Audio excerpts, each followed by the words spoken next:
అదరగొట్టే కారం రంగు రుచి ఆచి కారం పొడి. వారిని నేను సూటిగా అడిగాను, సిట్ వాళ్ళని, మీరు ఫోన్ ట్యాపింగ్ మీద ఏదో విచారణ చేస్తున్నారు కదా, దయచేసి మీరు చెప్పండి, ఈరోజు రాష్ట్రంలో మా ప్రతిపక్ష పార్టీ నాయకులు, మా ఎమ్మెల్యేలవి, మా నాయకుల ఫోన్లు ట్యాప్ కావడం లేదా చెప్పండి మీరు అని అడిగిన. వాళ్ళు మాకేం సంబంధం, మాకు తెలియదు అని నీళ్ళు నమ్ములుతున్నారు తప్ప కావడం లేదు అని చెప్పే పరిస్థితి లేదు. రెండవది నేను అడిగాను, ఒక మంత్రి గారు స్వయంగా నా ఫోన్ ట్యాప్ అవుతుంది, నేను మీతో మాట్లాడలేను అని జర్నలిస్టులకు చెప్పుకునే దుస్థితి ఈరోజు ఈ రాష్ట్రంలో ఉన్నదా లేదా మీరు చెప్పండి అని అడిగిన. దానికి కూడా సమాధానం చెప్పరు. అది కాదు ఇది కాదని తప్పించుకునే ప్రయత్నం తప్ప వారు మాత్రం సూటిగా సమాధానం చెప్పలేదు. కానీ ఒక ధారావాహికగా మాదిరిగా ఏదైతే నడుపుతున్నారో, ఒక సీరియల్ లాగా ఏదైతే నడుపుతున్నారో అదే పరంపరలో అడిగిన ప్రశ్ననే అడుగుడు, మళ్ళీ అడుగుడు, ఒక 300 పేర్లు చదువుడు, ఈయన తెలుసా ఈయన తెలుసా ఈయన తెలుసా ఫలానా ఆయన తెలుసా, దాంతోనే 2-3 గంటలు టైంపాస్ చేసుడు తప్ప అక్కడ విషయం ఏమీ లేదు. వారికి కూడా తెలుసు ఆ విషయం. అందుకే నేను మళ్ళొక్కసారి ప్రజలకు, మా సోదరులకు, మా పార్టీ సోదరులకు, మా మీడియా మిత్రులకు కూడా విజ్ఞప్తి చేస్తున్నా, మేము ఒక పార్టీగా, బాధ్యత గల ప్రతిపక్ష పార్టీగా ఏ విచారణకు పిలిచినా మేము సహకరించడానికి సిద్ధంగా ఉన్నాం. మీరు ఎన్ని కేసులన్నా పెట్టండి, ఎన్ని సిట్టులన్నా వేయండి, బాధ్యత గల ప్రతిపక్ష పార్టీగా పూర్తి స్థాయిలో చట్టాన్ని గౌరవించే వ్యక్తులుగా సహకరిస్తాము. మీరు ఎన్నిసార్లు పిలిచినా వస్తామని చెప్పి కూడా వాళ్ళకు కూడా చెప్పినాం. కానీ మా బాధ్యత పెద్దది, ప్రతిపక్ష పార్టీ బాధ్యత పెద్దది. మా బాధ్యత ఏంది? ప్రభుత్వ వైఫల్యాలు, ప్రభుత్వ అవినీతి, ప్రభుత్వం ఏదైతే పూర్తి స్థాయిలో డైవర్షన్ గేమ్లు ఆడుతున్నదో దానికి సంబంధించి కూడా ఖచ్చితంగా మేము ఎత్తి చూపే ప్రయత్నం చేస్తూ ఉన్నాం.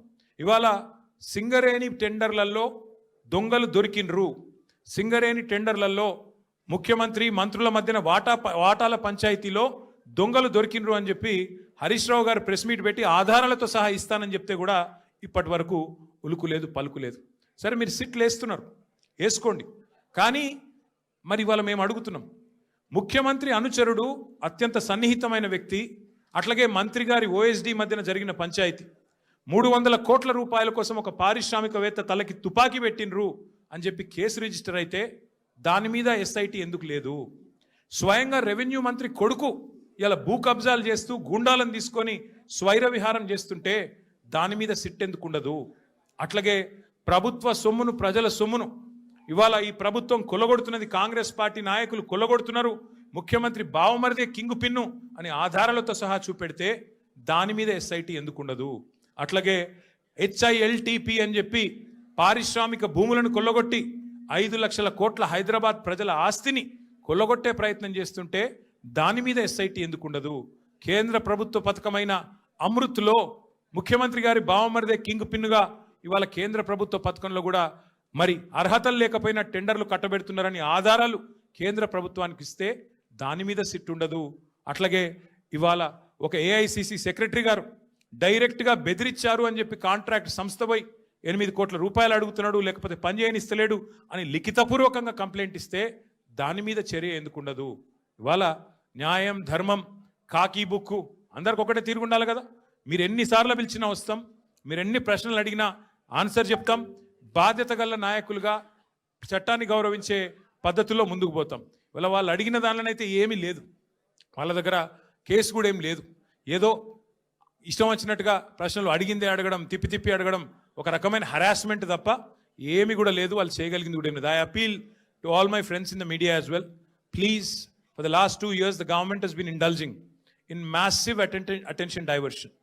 Today the inquiry, the investigation that is going on into phone tapping, I have reminded the gentlemen from special investigation team, I've asked them, there have been numerous stories in the last 2 years assassinating my character personally and also assassinating the character of our party leadership, saying, stating and speculating that certain actresses' phones were tapped and something illegal was done. I asked the SIT pointedly today, I said, whose phone was tapped? Why don't you give me the information?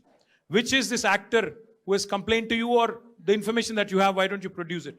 Then the ACP there says, no, we've already clarified, no such thing has happened. But enough damage has been done to me, to my party leadership, to my family, to all the constituents of my constituency. So I appeal to the media, please treat everything that the government throws at you, every leak that is given to you, with a pinch of salt. Please corroborate, please verify, please check the facts and only then publish. I also appeal to the media. For the last 2 years, this government's incompetence, their failures, their corruption is being exposed by BRS leadership day in, day out.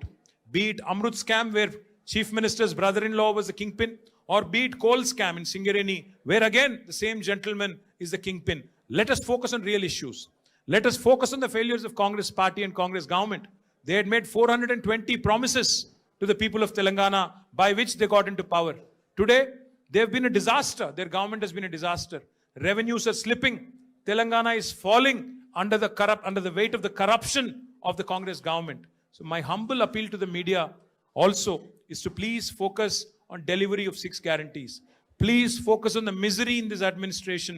Please focus on the corruption in this administration. Please focus on real people issues, not these fabricated stories and manufactured stories, cooked up stories, so to speak.